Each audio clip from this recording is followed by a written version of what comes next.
Api dengan cepat membesar dan membakar habis sebuah SPBU yang berlokasi di wilayah Simpang Kawat, Jambi.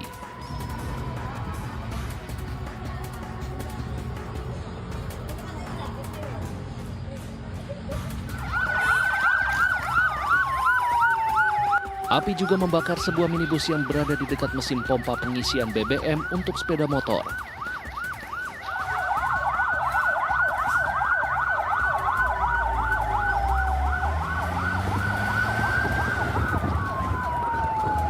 Tiga unit mobil damkar dikerahkan ke lokasi beserta 30 personel.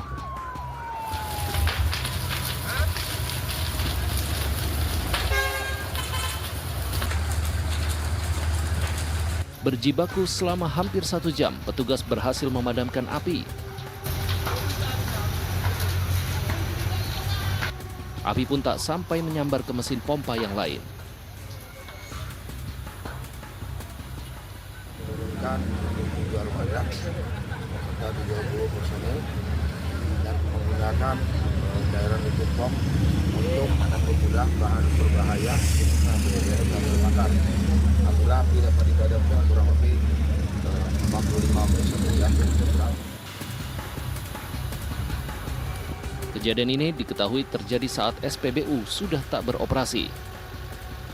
Ada dugaan peristiwa ini berawal dari seorang petugas SPBU yang melakukan pengisian BBM secara ilegal ke dalam minibus tersebut. Kasus ini pun kini ditangani oleh Polresta Jambi untuk ditindaklanjuti. Dari Jambi, Komalasari untuk CSI RTV. Diduga cekcok soal harta warisan, seorang pria 60 tahun di Tangerang tewas dibacok adik kandungnya. Sementara itu, 2 pelajar SMA di Garut, Jawa Barat terpergok sedang berbuat mesum di dalam masjid dalam kondisi nyaris tanpa busana. Sahabat, inilah catatan seputar investigasi bersama saya, Oscar Haris.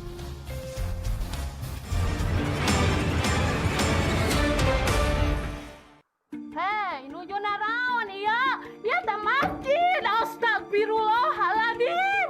Ya Allah ya Rabbi. 2 pelajar SMA terpergok berbuat mesum di dalam area Masjid Kampung Kawung Luwuk, Desa Padamulya, Kecamatan Pasirwangi, Garut, Jawa Barat. Saat menggeruduk ke dalam masjid, warga mendapati keduanya dalam kondisi nyaris tak berbusana. Warga pun beramai-ramai meneriaki kedua pelajar mesum tersebut saat akan diamankan oleh polisi dan TNI.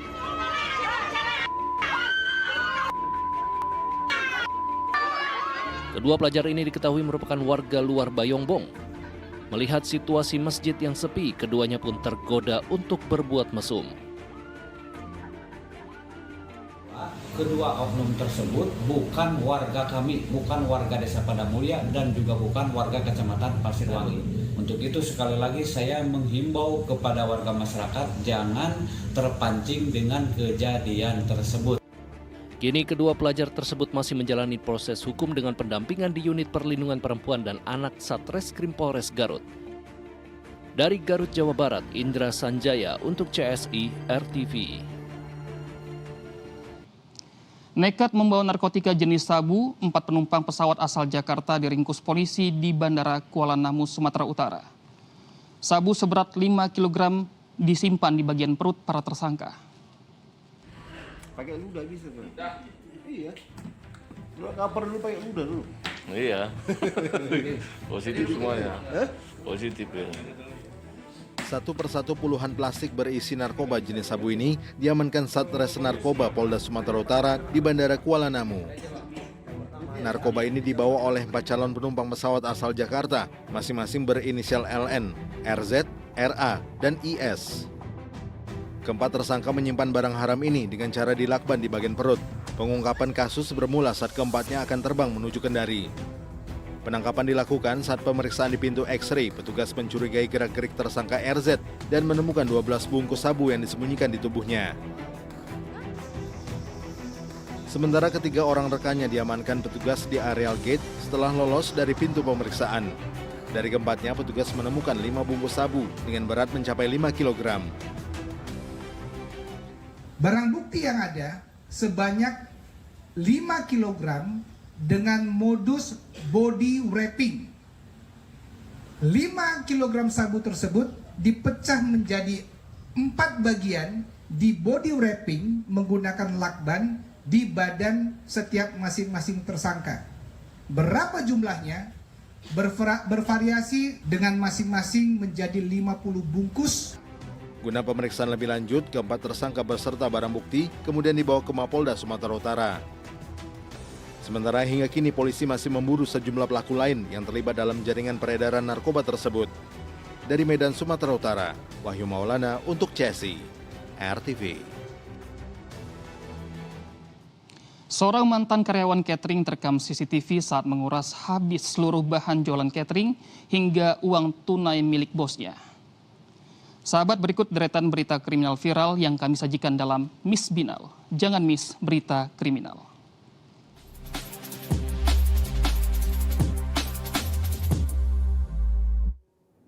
Hai, selamat malam. Ketemu lagi nih sama Miss Binal. Jangan miss berita kriminal. Udah siap belum buat update berita kriminalnya? Aku udah pilihin dong buat kamu. Langsung aja yuk. Lala, di berita viral yang pertama nih, ada oknum abang ojek online alias ojol yang bikin rame jalanan Tugu Pahlawan, Surabaya, Jawa Timur. Gara-garanya apa? Ya, pelecehan. Si oknum abang ojol ini diduga sengaja muter-muter daerah Tugu Pahlawan situ karena suka banyak pelajar khususnya siswi SMP dan SMA pada lalu lalang. Si abang ojol ini nih akhirnya nekat deh tuh menyentuh area dada salah seorang siswi yang lagi jalan kaki. Nafsunya udah nggak bisa ditahan gitu ya bang. Tapi lihat deh tuh, yang pada kesel kebanyakan sesama abang ojol.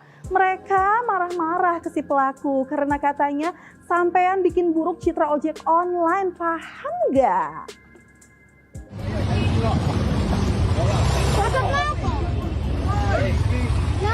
Pas dikerubungin banyak orang gini, tahu nggak si pelakunya alasan apa? Dia bilangnya, aku kesusu alias buru-buru katanya, jadi nggak sengaja nyentuh. Untungnya warga situ nggak gampang percaya, apalagi lihat korbannya udah kena mental sampai nangis trauma gitu ya kedengerannya. Nah, pas dicek identitas si pelaku nih, dicek juga aplikasi ojek di ponselnya. Ternyata dia bukan pengemudi ojek beneran, say. Si pelaku ini sengaja pakai atribut ojek online buat melancarkan aksinya. Buat nggak bikin curiga gitu kalau pas nongkrong cari mangsa.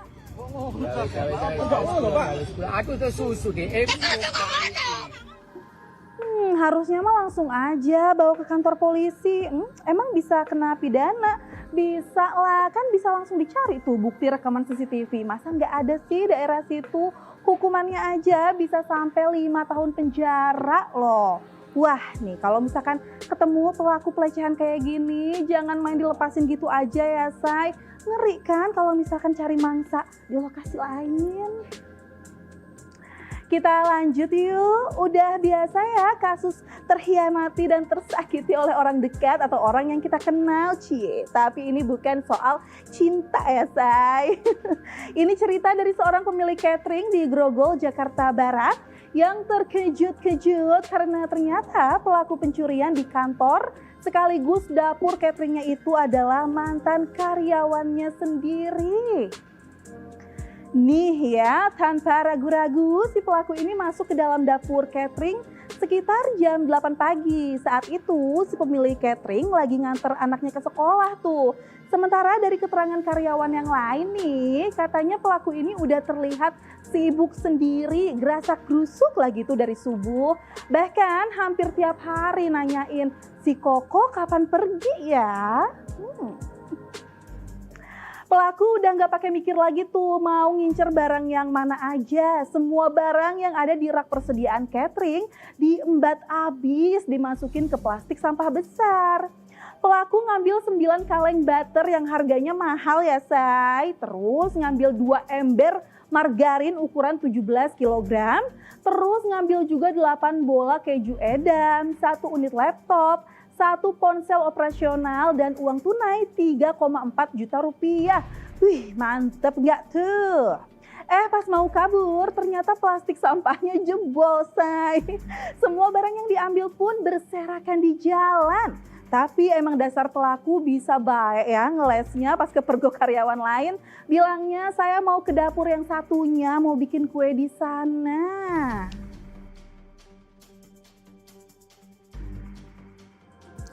Di sini sih tertulis kalau pelakunya ini namanya Eko Samudra, warga Palembang, Sumatera Selatan. Padahal kata si pemilik cateringnya, si Mas Eko ini selama kerja di sana sudah diperlakukan dengan sangat baik loh. Aduh.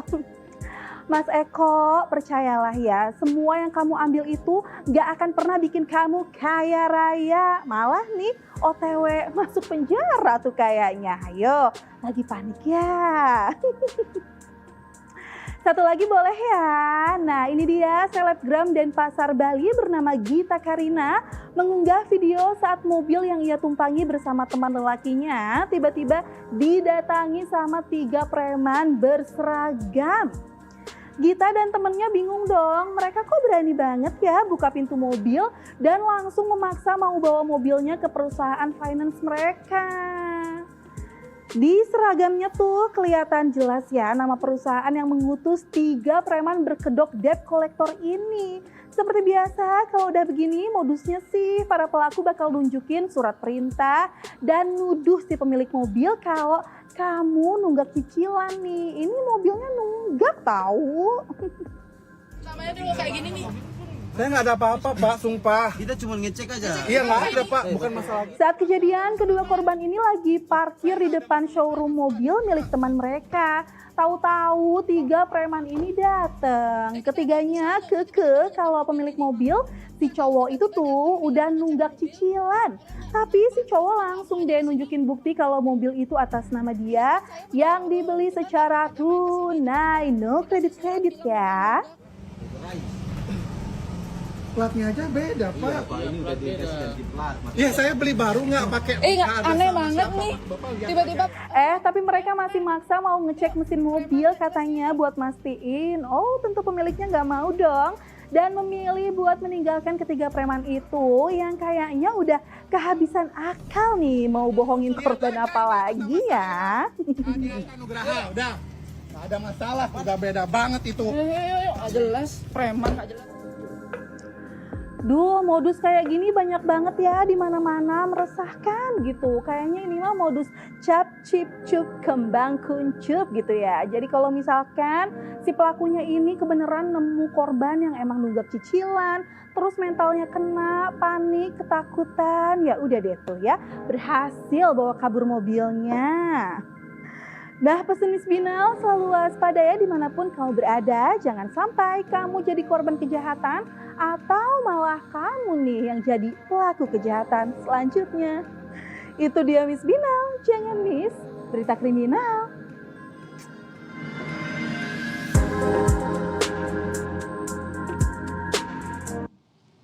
Seorang pria ditemukan tewas bersimbah darah di depan warung kelontong di Pamulang, Tangerang Selatan.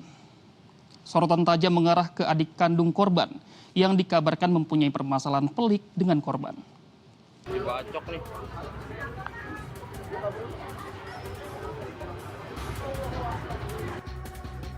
Seorang pria berinisial N ditemukan telah terbujur kaku di depan sebuah warung kelontong di Desa Kadung, Pamulang, Tangerang Selatan, Banten. Saat ditemukan, pria berusia 60 tahun ini menderita luka sayatan yang cukup parah di bagian leher. Tak heran jika ia tewas kehabisan darah di lokasi. Beberapa warga yang sempat melihat pelaku yang diduga merupakan adik kandung korban yang berinisial F membawa celurit dan menyerang korban sesaat setelah korban membeli rokok di warung. Lukanya di leher bagian sini. Lukanya. Leher sebelah kanan atau sebelah kiri saya nggak tahu ya. Iya. Pokoknya lukanya di leher aja. Pernah cekcok berapa bulan yang lalu gitu. Pernah ada cekcok berapa bulan yang lalu gitu di tempat adik saya. Gitu, di rumah Pak RT. Itu ya kemungkinan udah 4-5 bulan yang lalu pernah cekcok. Dari informasi yang beredar, kasus ini diduga disebabkan oleh masalah harta warisan. Kini terduga pelaku masih buron dan dicari oleh polisi. Dari Tangerang Selatan, Banten, Haidar Fajar untuk CSI RTV. Warga Kabupaten Bojonegoro, Jawa Timur tiba-tiba dibacok oleh seorang pria saat melaksanakan sholat subuh di masjid. Diduga pembacokan dilatar belakangi balas dendam.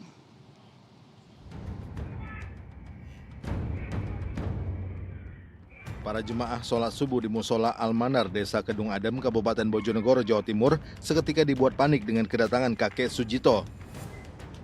Secara membabi buta, kakek Sujito membacok 2 jemaah pria dan 1 jemaah wanita dengan parang. Ketiga jemaah itu pun terekam CCTV saat berjalan tertatih-tatih meminta pertolongan. Sementara seluruh jemaah berhamburan keluar masjid dalam kondisi panik. Pelaku langsung ditangkap oleh anggota Satreskrim Polres Bojonegoro. Berdasarkan pengakuannya, pelaku merasa sakit hati kepada ketiga korban yang merupakan satu keluarga karena masalah sengketa tanah yang digadaikan dan diubah kepemilikannya. 2 korban ini pada saat dilakukan pembacokan melerai dari pelaku, akan tetapi mengalami pembacokan juga. Yang dimana salah satu korban ini adalah istri dari korban yang meninggal dunia. Akibat pembacokan ini, satu korban bernama Abdul Azizlah dilaporkan meninggal dunia di lokasi kejadian.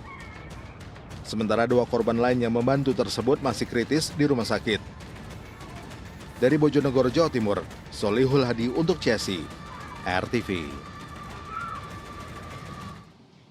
Sahabat, kejahatan selalu terjadi di sekitar kita dan kewaspadaan menjadi satu-satunya cara menghindarkan diri dari bahaya. Saksikan catatan seputar investigasi setiap Senin hingga Jumat pukul 23.30 waktu Indonesia Barat. Dan jangan lupa subscribe akun YouTube catatan seputar investigasi untuk mendapatkan informasi kriminal lainnya. Saya Oscar Haris, sampai jumpa.